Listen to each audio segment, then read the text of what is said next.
महाराष्ट्रात अतिवृष्टीमुळे शेतकरी संकटात सापडले आहेत। अशा वेळी बँका, पतसंस्था आणि फायनान्स कंपन्यांनी वसुलीसाठी शेतकऱ्यांच्या दारात जाऊ नये अशी कडकडीची विनंती सिने अभिनेता मकरंद अनासपुरे यांनी अकोल्यात केली आहे।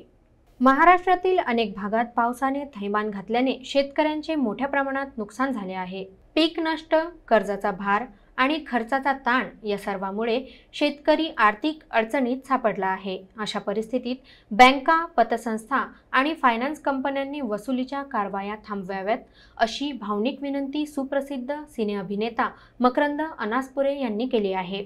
अकोला जिल्ह्यातील निंबाफाटा येथे आयोजित कार्यक्रमात बोलताना त्यांनी शेतकऱ्यांच्या वेदना मांडल्या आणि प्रशासन तसेच आर्थिक संस्थांना संवेदनशीलतेचे आवाहन केले। त्यांनी सांगितले की या काळात शेतकऱ्यांवर दबाव आणण्यापेक्षा त्यांना मानसिक आधार देणे गरजेचे आहे।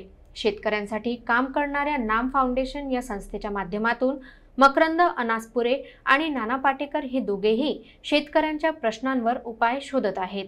या कार्यक्रमात शेतकरी, नागरिक आणि कार्यकर्त्यांनी उपस्थित राहून त्यांच्या मतांना जोरदार प्रतिसाद दिला। आज अतिवृष्टी झाली महाराष्ट्रात, कधी नव्हे त्या परिसरात कधी नव्हे एवढा पाऊस पडला। त्याच्यावर आता चर्चा चर्वण होत राहतील। कधी अतिवृष्टी असते, कधी अनावृष्टी असते, कधी लाल नीना इफेक्ट असतो, कधी अल निनो इफेक्ट असतो। ह्या सगळ्या गोष्टींवर भाष्य केलं जाईल, पण या मंचावरून एक कळकळीचं आवाहन मी सर्व बँकांना, पतसंस्थांना, मायक्रो फायनान्स वाल्यांना करतो की कृपया या काळात शेतकऱ्यांकडे वसुलीला जाऊ नका, तुम्हाला हात जोडून विनंती आहे। या बाबतीत सरकारने काही कठोर पावलं उचलावीत असं माझं स्वच्छ मत आहे।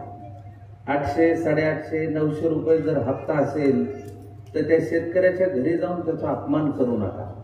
अतिवृष्टीमुळे सगळं झोपलेले हे बघायला वेगळ्या गोष्टीची गरज नाही, आपल्या सगळ्यांना माहिती आहे। आता ड्रोन पण उपलब्ध आहे। ड्रोनच्या शॉटमधनं आपण पाहिले रस्ते पाण्याखाली, शेत पाण्याखाली, बऱ्याच जणांची शेतीच खरवडून गेलेली। आता शेती नव्याने उभं करणं हेच मोठं आव्हान आहे। मग आधी घेतलेल्या कर्जासाठी ते कुठून परतफेड करणार हा साधा विचार करण्याचा मुद्दा आहे। त्यामुळे हा तो काळ आहे जिथे माणसाने माणसांचा माणुसकीसाठी विचार करणं फार महत्वाचं आहे।